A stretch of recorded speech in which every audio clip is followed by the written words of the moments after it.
Let's talk about the business of the day as it relates to theater with your hosts, Darnell Radford and Mitch Weiss. This is The Business of Theater, a working title.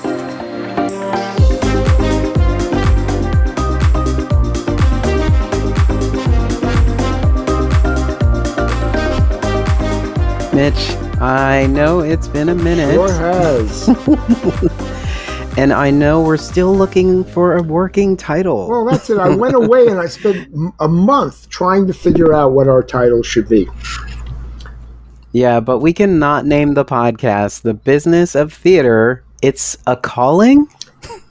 Well, you could, but I won't be there. Okay? It's not my option. I do not choose that. It was an interesting thought. By the way, this is The Business of Theater, working title. I'm Darnell Radford. And let's get down to business. It's a calling. Was a question that was running around in my mind because I read a book. I recently read a book by Simone Stolov. Spell it. Let me make Stolzoff. Stolzoff. Simone, Mone, Simone Stolzoff. The book's called The Good Enough Job. And there were a lot of things that sort of stood out for me in it. But in general, it was saying, like, perhaps we're asking too much of these jobs and expecting them to be more than they actually are. And it made me think about how generationally the thought process of a job meant different things. Like, you know, once upon a time you worked in a factory and you were there to like take care of your family, and there was this thought process that if you kept working, you could work your way up to something greater than the position you currently had, or you could keep working that job until retirement. Or it allowed you to get that cabin in the woods, you know, that you could escape on. You know, but now it's like, I'm not feeling this and I'm out of here, you know? Or like when I think about it from a marketing or development standpoint, I'm not making my mark. We're not making moves. So I got to go somewhere else, or I've hit the ceiling, you know, this mindset in a job where we're just thinking about it and saying, like, I don't know if this is my calling. Generationally, yes, yeah. I'll say that again later, I hope. That is something that seems to be words out of this current generation. My generation went through a whole different process of thinking, of determining what the job meant. And let's start with the basics, which is it's still about money, right? Yeah. You have to survive. And in the theater, that's not a guarantee. It's in fact, it's by accident, it seems. I wish someone had told me. Yeah. Well, you know, I'm working with some. Forgive me. I'll call them youngsters, and yeah. They still start with, well, in high school, I fell in love with working in theater. And I want to go, you weren't working in theater, you were doing a high school production. It is nothing, nothing like what reality is. Then you get to college and they don't tell you, you were wrong. They just let you continue and pay your very expensive tuition for something that isn't going to teach you anything about what the real world wants out of theater. Then you... Or we would say, I was bit by the bug. That's the word. I got... and we use addicted. We got the addiction. So none of that's changed, because that was also true when I was young. It seems to be exactly the same. We're stuck in a... I think the real problem comes down to not the worker be rethinking whether they want to stay in a job and what's worth it and what their calling is, but because the bosses, the people who have run the theaters and these companies, they haven't changed. And finally someone said, oh, guess what? They're never going to promote me. If I join this theater company of 150 people, there isn't a chance in hell that I'm going from the subscription office to the management office, or that I may end up a director, or I may end up in the sound department. You are not offered that. And may I say that I'm blessed that when I was at Joe Papp's Public Theater, the New York Shakespeare Festival, every 2 years I got a new job in a new area. And that's how I learned to be a general manager, a managing director, a producer, because I went from one to the other, to the other, to the other. There was a promotion that was possible. And I didn't even know that. There was a pipeline. There was. And of course, not for everybody, but not everybody wanted one.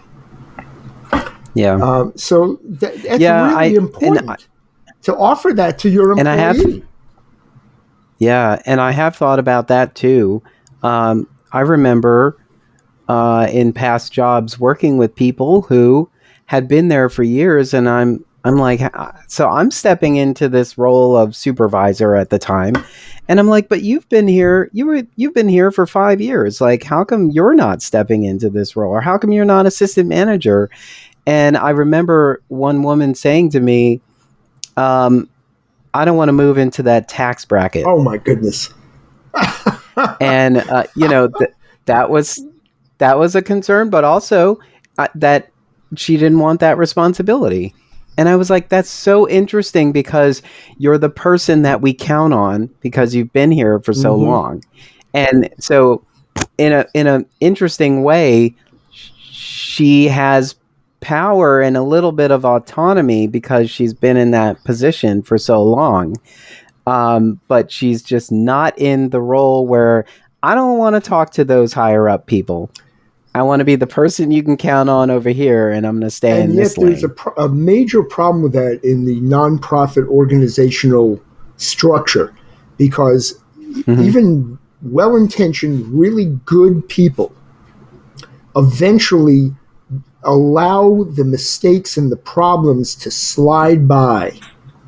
Because they don't know that it is part of their job to mention, oh, by the way, our budget's been wrong for the past 5 years because I was told by the artistic director to not mention this and this. And so I've just continued because no one's told me I'm wrong, and I'm following the edict of our artistic director. And the board of directors is going, why is this budget always wrong? So that's a problem. You want someone who has the larger picture, who's going to come in and refresh everything. So there comes the problem. If you have, I'm going to go a step further. In a recent discussion with a headhunter looking for some top people at theater companies, they mentioned that they were particularly told to look for minorities, meaning black men, to take certain jobs. And they said that they couldn't find any to apply. This is a specific conversation. Their interpretation of that was that the theater company that was asking for it had never had any minority leaders, had never encouraged any, and had never trained any in their ranks to move up. Therefore, nobody trusted the company was sincere, except for the fact they were trying to fill a diversity void. So they looked good.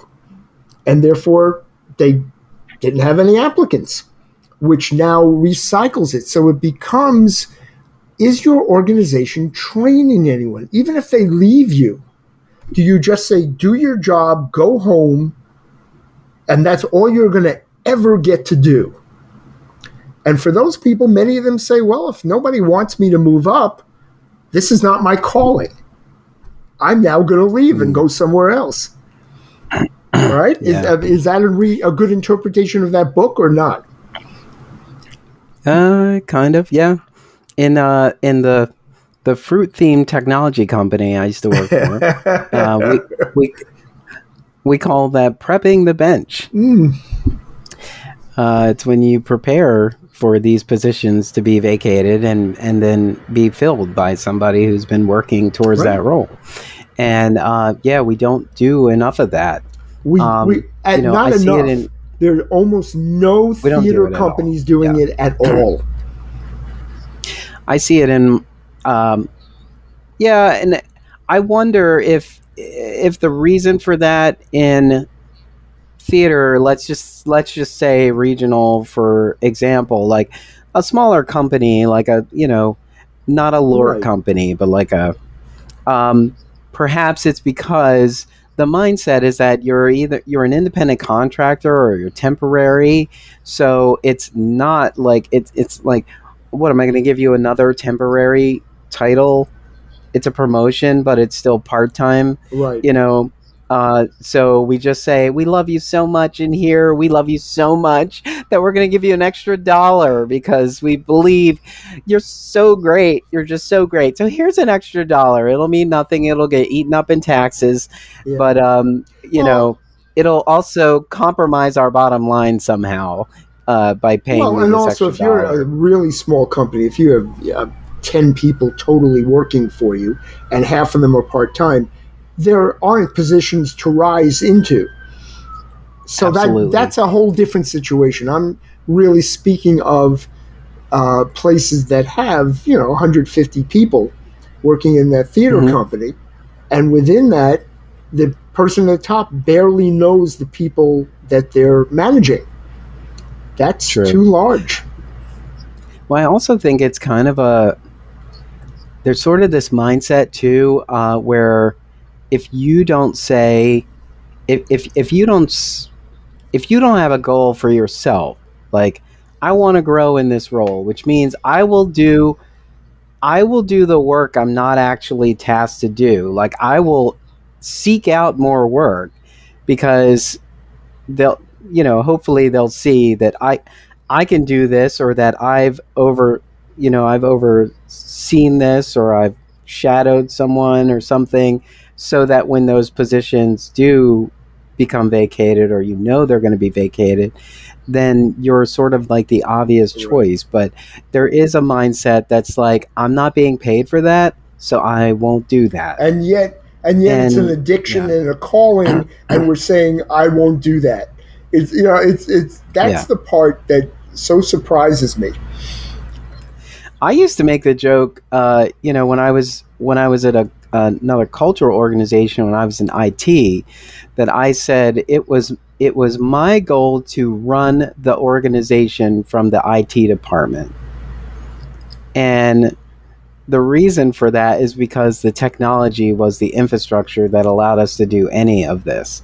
And so I just had that in my mind. I was like, the reason I'm constantly striving to do better in here is because I'm trying to make sure that our technical infrastructure is better than it was yesterday. And even though I'm just being tasked to kind of monitor these systems and make sure that they run and troubleshoot them when they don't, I was always looking for how, this isn't serving us anymore. Perhaps we should look at another system and move to something else. But I do hear a lot of not my job, especially in nonprofit. And here's the trick, and I'm very proud that this is the way I used to hire. What you're talking about is the people we want in every position are overqualified people. People who have thoughts, have direction, have ideas. Just because somebody knows how to push a button on the computer and sell a ticket doesn't mean they can't also know how to buy the next computer system, or to want to get into how we increase subscription sales, or whatever they want to know and have ideas to do. That's who I want to hire. So if we're hiring a press agent, I don't want someone who just knows how to call the New York Times. I want someone who also has an idea about what kind of theater we ought to do and create, even if I have to say, but right now you're being overruled. That's okay, but they had ideas, and they're interested in taking over and creating they're entrepreneurs. And that's who we should have, even as interns. And I'm very lucky, the interns I've worked with, half of them have been entrepreneurs with ideas. So I may not be able to give them the top spot. They're an intern. I know they're people I would hire in the future. Which is also weird. It's like, who comes to a small theater company because they were just looking for a job? Like, this isn't the place you go. This isn't the place you go because you were just trying to make ends meet. I agree with you. And yet, it is beyond me. I remember starting out as a musical director, and my option was, I'm getting work as a musical director. So I can either be a big fish in a small pond, because it was all regional and stock companies that were hiring me, or do I really want to empty garbage cans for Hal Prince and Stephen Sondheim? And I made that decision. No, I'm not trying to be a musical director. I'm trying to work in the best theater possible. And how do I learn that? I'm going to learn that from the best on Broadway. So I will empty garbage cans for Stephen Sondheim and Hal Prince. And that's what I did. Although I never had to do that. I got a job working for both of them. Can you imagine going home for the holidays? So what do you do in that big city?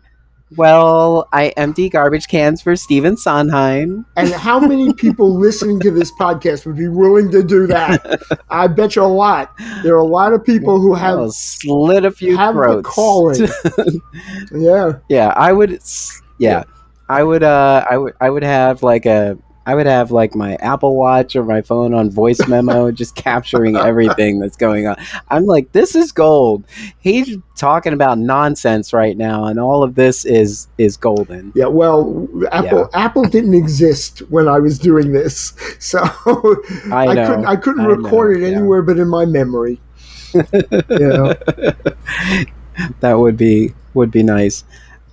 So there was a lot going on. Yes.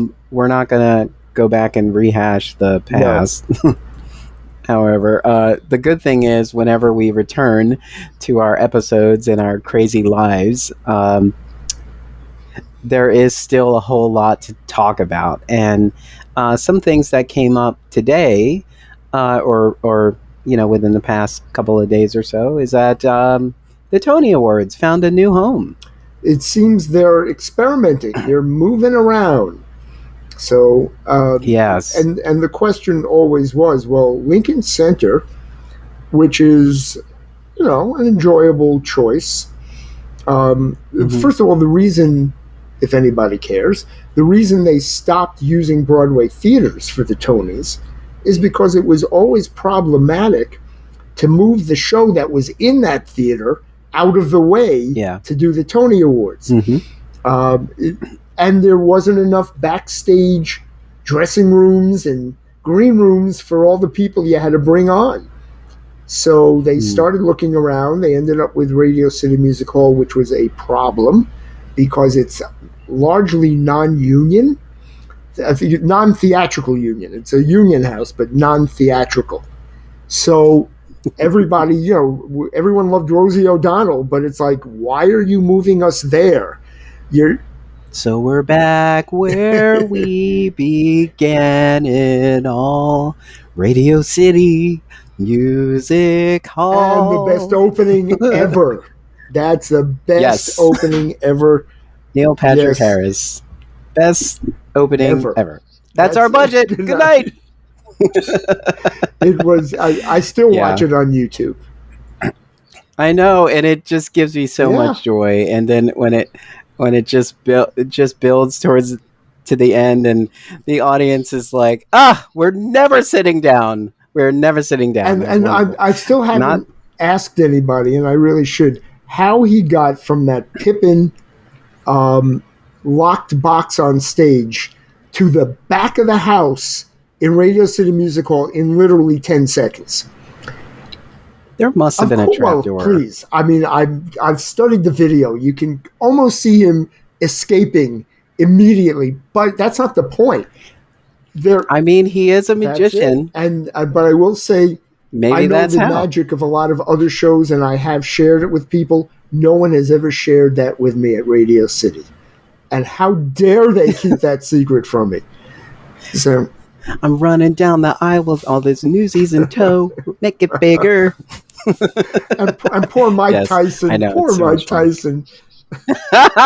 No rhythm at all. He couldn't even step in time. Take 49, Mr. Tyson. Take 49. Come on. Yeah. Okay, so the Tony Awards, June 16th, 2024. At the David H. Koch Theater at Lincoln Center. Now, yeah, the trolls are already over that one. It'll be one. It's a wonderful venue. It's nice that they're trying somewhere else. Wasn't it newly renovated? Well, that's why his name's on it. It used to be Philharmonic Hall. He paid for the renovation, again trying to perfect the acoustics, which I don't know is ever possible, but it's supposed to be pretty good. And it's a gorgeous place. You know, it's just, he's got a bad reputation, so the trolls are out. Mm-hmm. But, and Lincoln Center is a theatrically union house. So that's a good thing. Yeah. And not that the United Palace Theater was a great theater. They used that beautifully last year. And they could have gone back. I guess, who knows, maybe they're just moving around for who knows why. Somebody sits around. S&Gs. It may come down to what they gave him a discount. Who knows what they did? Right? Maybe. So speaking of the United Palace Theater, and I'm very disappointed in you, Mitch, because I cannot believe you are not watching Only Murders in the Building. Season 3 was for us, for our community. Was amazing. I just like, Ted Lasso, please get off the stage so Only Murders in the Building can sweep. This season was wonderful. They used the United Palace Theater for their fictitious theater, which was called the Gooseberry. And they propped up a play that became a musical that was ultimately called Death Rattle Dazzle. But it is just wonderful. Like, the way they crafted this, it's like, if it's taking place in a theater, how will they be able to study this murder if it doesn't happen in the building? But some series of unfortunate events allows for a murder to happen in the building, and so they can get on the case. It's a wonderful season. I'm holding off on the final episode of this season, so we do not know at the recording right now who the killer is. We maybe know part 1. But perhaps in true storytelling fashion, there is a B story that is just as important. And they did announce, I don't know if it was today, I think it was, that there will be a season 4. There will be a season 4. Yeah, so get up and get in there. Get a Hulu subscription. Borrow somebody's. I have watched Meryl's singing on YouTube, and I've had moments, and I'm going to binge it very soon. I'm gonna link in the chat Steve Martin singing the Pickwick Triplets song. It is what is it, a patter song? Yeah, and it is so good. It's like you have to listen to it several times before you're like, wow. Is that the old song, Donald O'Connor, and or is it a new song? It is a new song. It's a new song. It's a part of this musical that that the story created. I mean, I'm sure it's inspired by. I don't know. Perhaps I should do that kind of research in here. But the reason I put it in the notes is because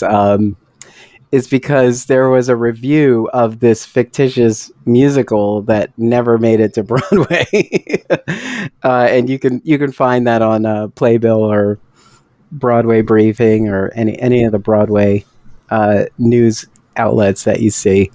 Yeah, but it's a lot of fun, and as soon as you find an episode where you're like, that was a great episode, the next one's even better. And it's just they're just review. Amazing. And while we're at it, I saw Purlie Victorious. Oh wow! Is absolutely wonderful. It is Purlie Victorious. One of those shows you go, I can't find fault. You just enjoy it. You laugh, and of course, it's very serious in its subject matter, but you're laughing throughout, and it has tremendous commentary. And it was worth being revived. The cast is phenomenal. We have easy Tony nominees out of the Cara Young and certainly Leslie Odom Jr.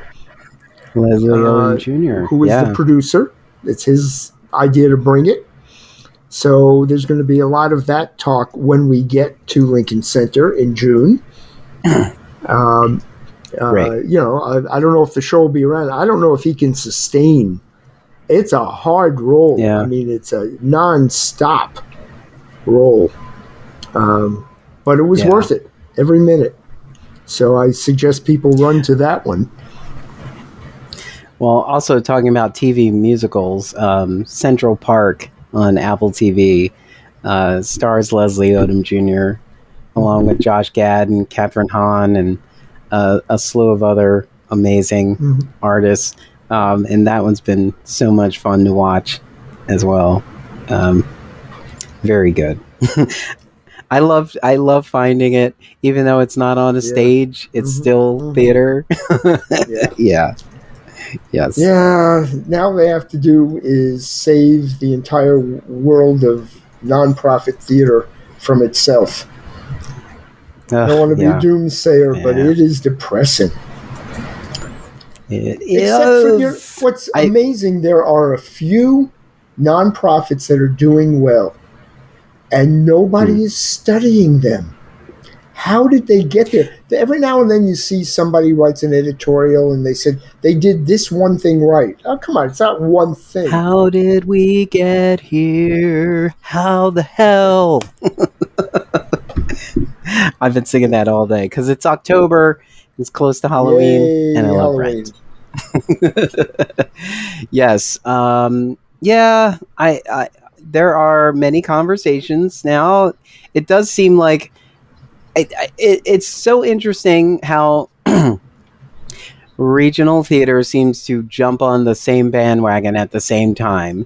It does seem like we're all thinking a little differently about how we present ourselves on social media, and then we're all presenting ourselves the same way. Exactly. It's like, I'm going to do these. We're going to make a big deal out of our Instagram takeovers. We're going to let you in the room and show you more things like, ooh, give it a dazzle and so on. I hate to sound so pessimistic about it. I'm just saying, like, some of these things where I'm just like, these are things I was just trying to do with very little money, and they've always had the money, just didn't think they had the time or the capacity to do it, but now that it's interesting how these are things we should have done when we had more people working with us. We could have always found ways to like reach outside of these places instead of like dragging everybody into our space all the time. It's like we could have engaged them outside of our buildings, but now I feel like we're making more of an effort, but it's really to get you back in the seats. That's it. And by the way, give you a lot of credit. You were talking about this well before the pandemic. So, and I still think we need a virtual stage on your website. Find some way to be theatrical on your website.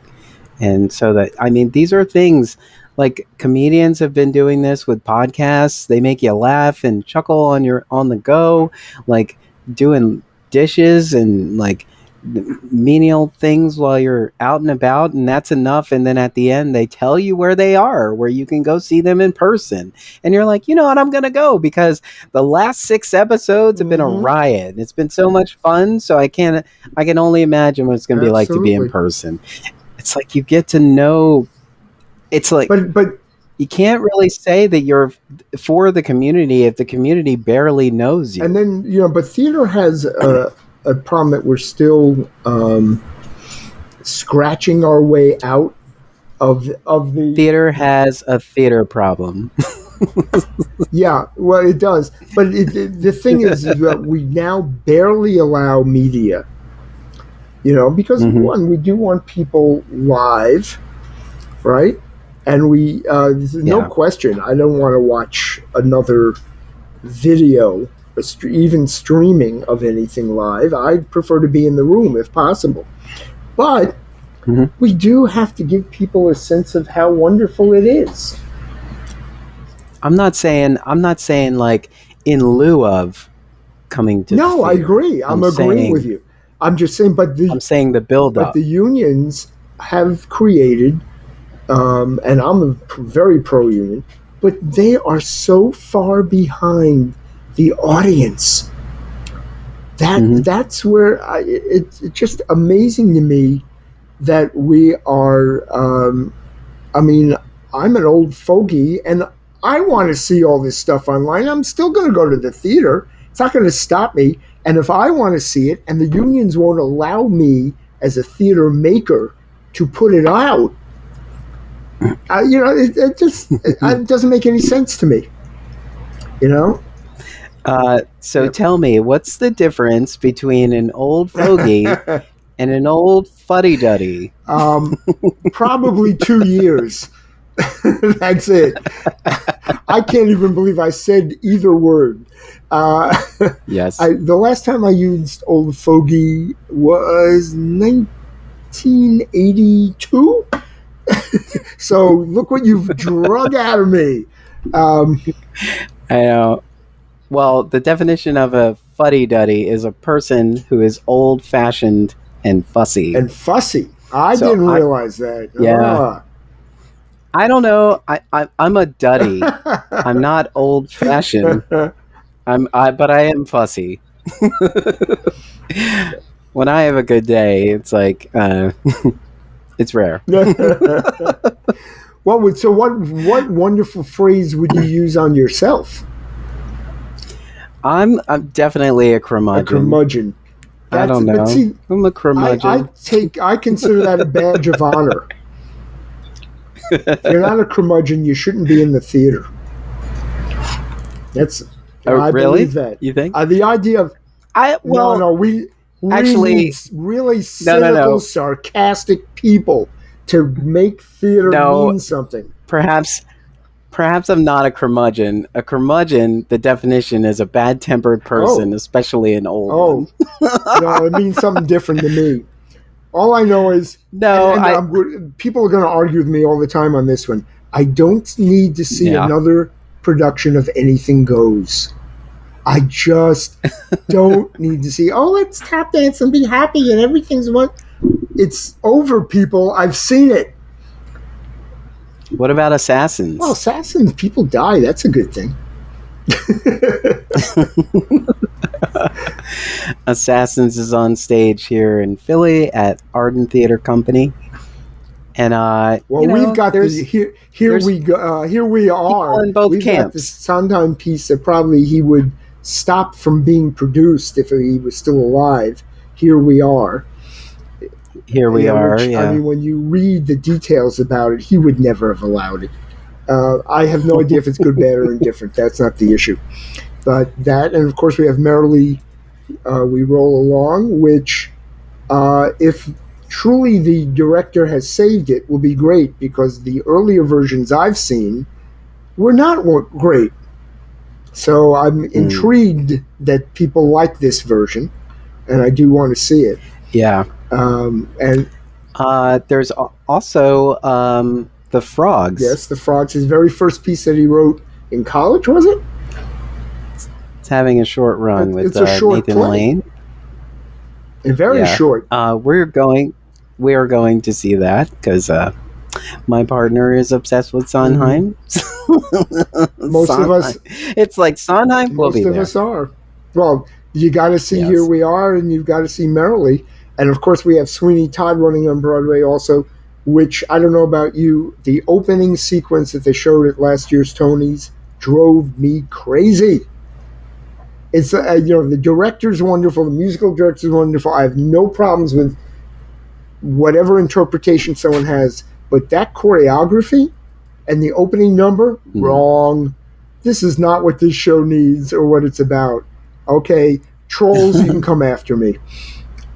Oh, for Sweeney? For Sweeney. That is not what, especially for those of us who luckily saw the original and saw many versions thereafter.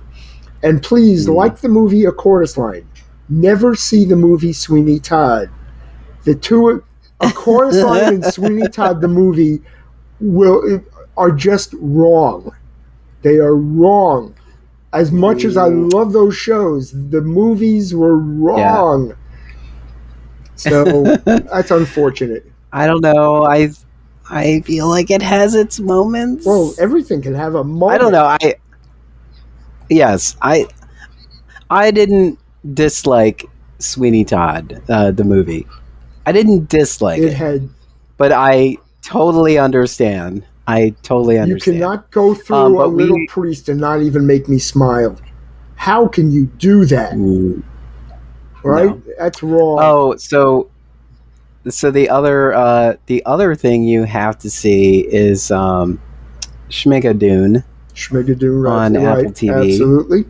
The season 2 was Schmicago, and there's some parodies from Sweeney in there, which were very good with Alan Cumming. Yep. Whole lot of fun. Yeah. What else is going on? Let's see. Broadway licensing group is taking over the world. They're going global. Yeah. I don't know if that makes a difference. What does that mean? They have a P.O. box in London? Yeah. Actually, talk about being a curmudgeon. There's a good response to it. How many people work at Equity? Yeah, really. How many people work at Broadway? Sorry, Equity. No, Equity needs somebody to retrain them. It's a very necessary union. Somehow they've lost their way. We're hoping they will find it soon. But when you have your own membership saying, I can't stand my union, and then you have everyone working with them going, but they won't even answer my phone calls, and I need advice, I'm trying to follow their rules, something's wrong. So, but it's something's wrong. And now, of course, Equity is unionizing production assistants. What does that mean? Yeah. What I mean, my understanding of I've been a production assistant. Have you? No. What are you going to have? What are you going to do for them? The whole purpose of a production assistant is it's an internship, and you get to work alongside a major show and literally be in the middle of it all. So, and then you leave because you're not in the budget and it's not a regular job. What are they going to do? Actors Equity president says these production assistants are such essential members of the stage management team that when the employer hands out company contact sheets on the first day of rehearsal, they're listed alongside the production stage manager and assistant stage manager. Yes, but and again, I'm talking from my experience only. They usually were hired for up to 8 weeks. And when opening night hit, that was their last performance that they worked on. So they aren't doing stage manager duties because they have to run the show. That's what stage managers do. So they were there to assist and help people get through all those extra little things that pop up along the way as you're trying to get your show ready for opening night. And sometimes it could be copying scripts in the office. Sometimes it was, we need to bring $1,000 to the stage managers at the theater so they have petty cash. Sometimes it's helping the wardrobe department when they need something happen and they need some help grabbing something at a store. It can be anything. And they were basically assisting anyone in production. So what are they going to say now? They have to keep their job? That changes the definition of a production assistant. I'm interested to see what they're going to do for them. Well, there are many times where I say, you have to round yourself up to a justification. And this kind of feels like that, even though I don't know, I haven't been a production assistant, so maybe they're great. And by the way, the numbers are dwindling, and let's get more people in this union. Who knows? And if anything, we should have, if a show needs it, have more stage managers. I mean, first of all, the musicals have 5 or 6. It's not like they don't have stage managers. So what are the production assistants? What's going to be their job? And it's interesting. I don't know. I mean, I look forward to learning what the union will do for them and what they're going to be asked to do. Stay tuned to the updates to the business of Broadway for updates on the union section. There you go. What chapter is that? 4. Chapter 4? There we go. I think. Yeah, so I almost said 10. The stage managers are a different chapter. The stage managers are under equity, but the unions in general, I think, are chapter 4. We're talking about the business of Broadway, which is still available. An insider's guide to working, producing, and investing in the world's greatest theater community. It's still selling pretty well. I'm very pleased. Is it selling like hotcakes? Well, it depends. Or do you go to House of Pancakes, the International House of Pancakes? No. It's so. I wouldn't be caught dead getting mugged at a International House of Pancakes. I'm so sorry. Yes, it is chapter 4. 18 unions, but look up the equity one, because that's now where the production assistants will have to go, which, stage managers are equity. So what chapter is that? Yep. Oh, let's see. Actors, what the actors have to say. That's where this... Oh, it's actors. Why don't I know this? We've only been running updates in this for how many years now? 5, 8 years. 8 years of updates. Isn't that like a whole new book? And while we're talking about business, as we do, the publishing business is going through changes. The publisher of the business of Broadway was purchased by a larger company, and they have all new systems which involve committees. So all of these updates and whatever, they're not even considering anything new coming out of this smaller company. That's where it goes. So the updates are free. So once you buy the book, you get the updates.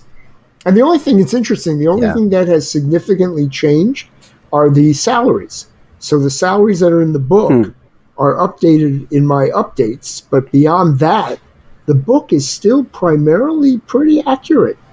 The system of Broadway is still the same. Which is interesting, because I'm convinced that every book that was written before the pandemic is trash. Well, except for the business of Broadway. No, I take that as a sense of...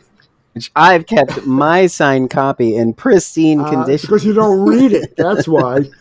That's because I have a digital copy. That was a good save. You saved, that was a good one. Every book I buy in hardcover, I have it digital. You really need to. I'm stuck with now. I have 3 phenomenal editions of all of Shakespeare's work. I don't need 3 editions. What am I going to do with 3? Who am I giving this to? Eventually, This one's the abridged. Eventually, the Broadway flea market will get it. Yeah. Speaking of the Broadway flea market, this year's flea market and grand auction raised a record-breaking $1.2 million in one day. A flea on market. October A 1st. flea market. Flea market. Isn't that phenomenal? And Yeah. all the money goes to charity. And That's the great. Entertainment Community Fund, which used to be called the Actors Fund, is a recipient. And since they don't actually do charity work themselves, they split that money up and send it to cancer, AIDS, Ukraine.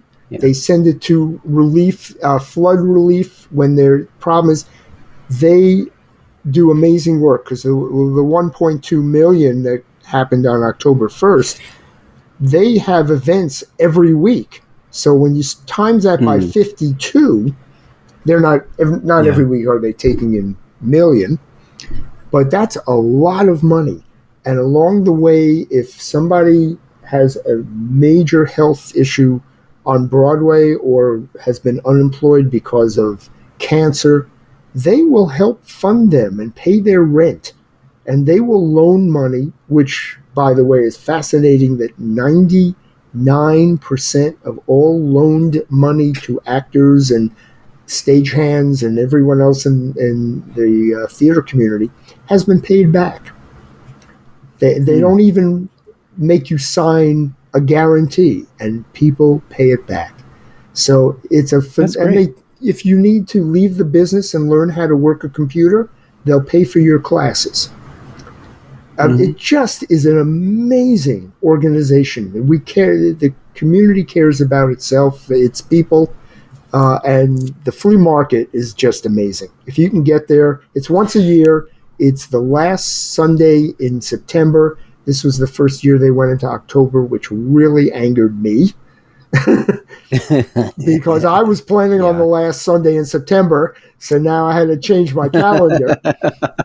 But other than that, it's wonderful. And the ATPAM table, the Association of Theatrical Press Agents and Managers, my union, we were the number one table at the flea market, and our table alone did a record-breaking $78,000 in one afternoon at one table. Wow. And I'm going to give the man who runs it all, the company manager of Hamilton, is Brig Burney.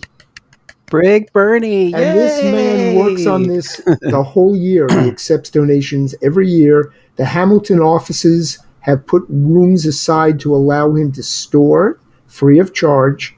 And then he puts together the volunteer staff that works the table, and they sell it. He's just amazing. This man is tireless. I still talk about when we had the opportunity to meet Brig Burney at the Richard Rodgers Theater, talk about Hamilton. It was a lot of fun, and they were doing a setup. They were doing all their tests at the same time while we were just sitting in the theater. It was a lot. That was great. Such a great experience. I had terrible photos though. Sorry about that.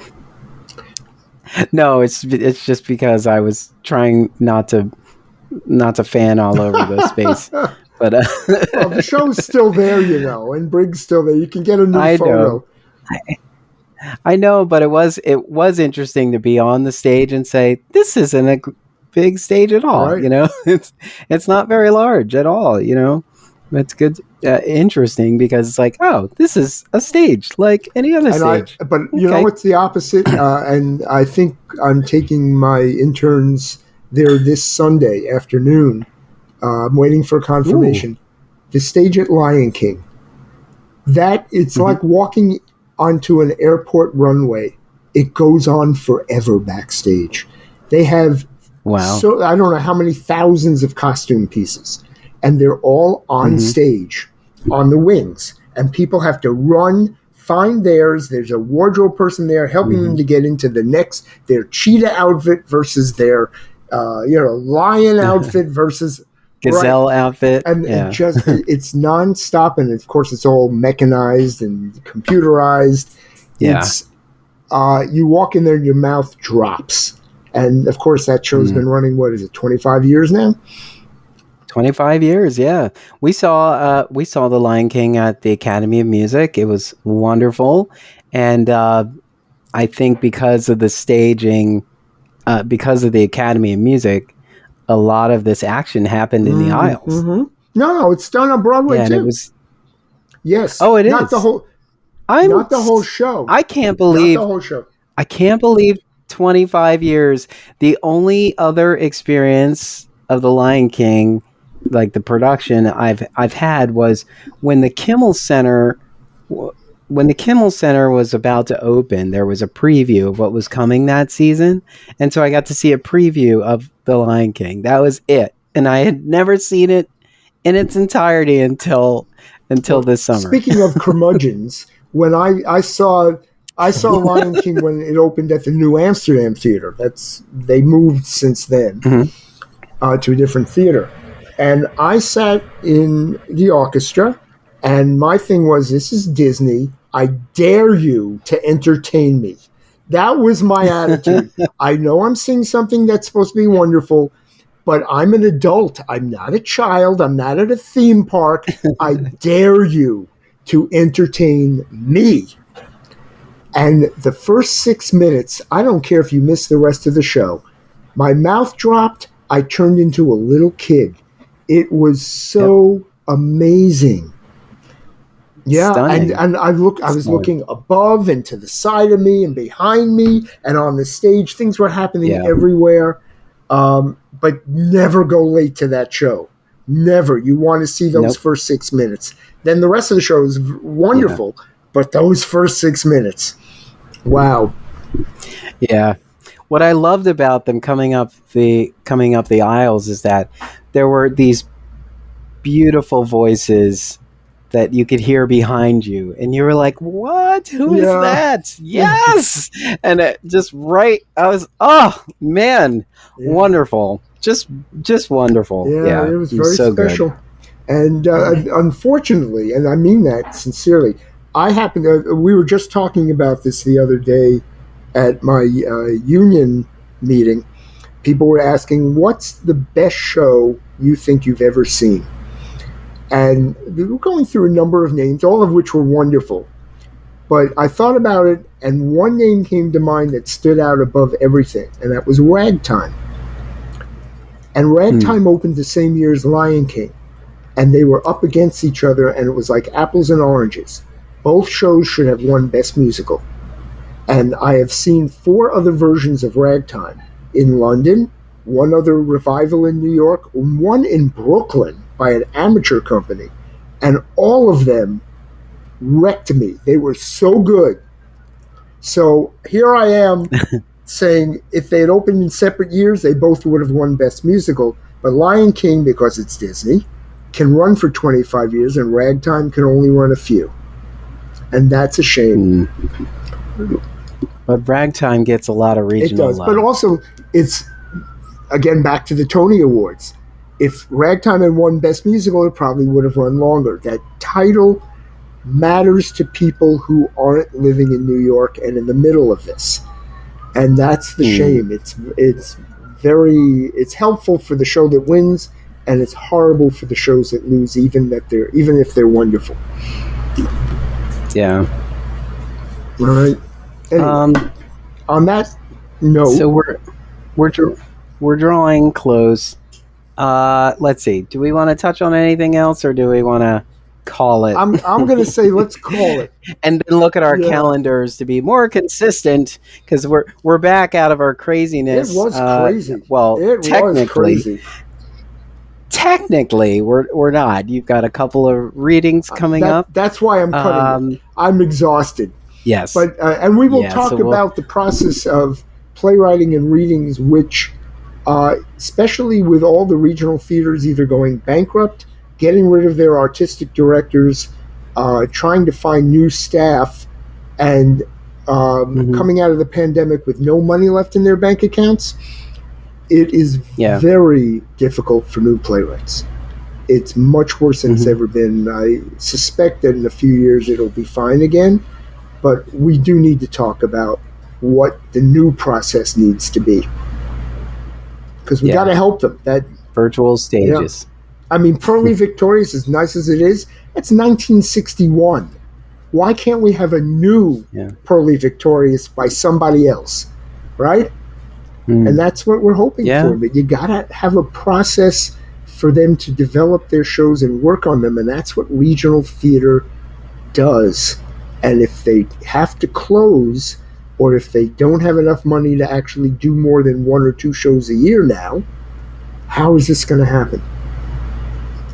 And it's not that the writers aren't writing. Especially with the strike that we just had, even the LA writers were writing plays. Yeah. It'll be interesting to see what the next year brings. Hopefully we'll be surprised. I mean, I know that most of what is already planned is already planned, but like, you know, it'll be interesting to see what comes up in the next couple of seasons. I agree. But that's The Business of Theater, a working title. I'm Darnell Radford. And we will see you at the theater. Please go. Please. Whether you buy single tickets or a subscription, just get there. And I don't care. And an advertisement for Theater Exile. They got a wonderful season coming up. Oh, yeah, we do. Theater Exile is a wonderful season. Just to make sure people know it's in Philadelphia.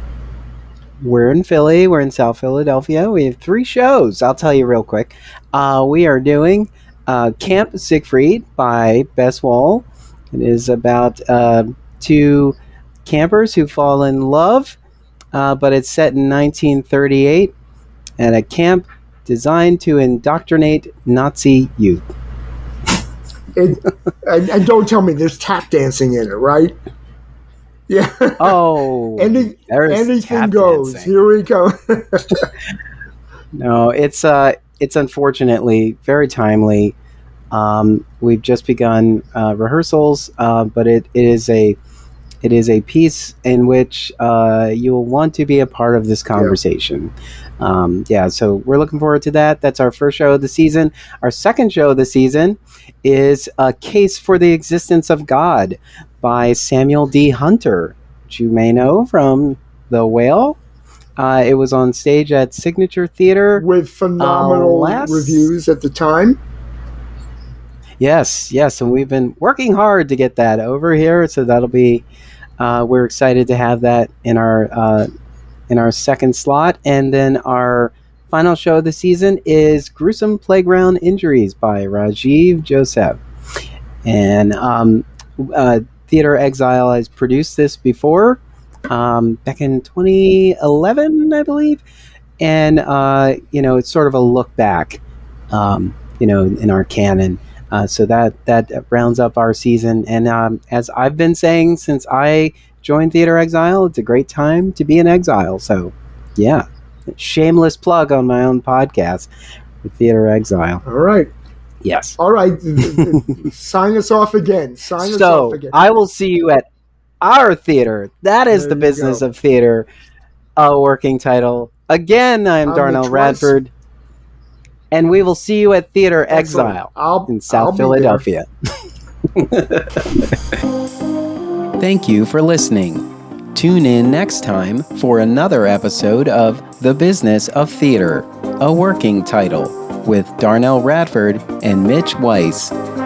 Subscribe to the podcast wherever you listen to podcasts.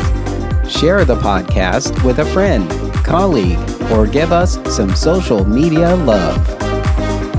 This podcast is an Emory production. Visit us online at em3ry.com/TBOT. Follow us on Facebook, Twitter, and Instagram at em3ryotm.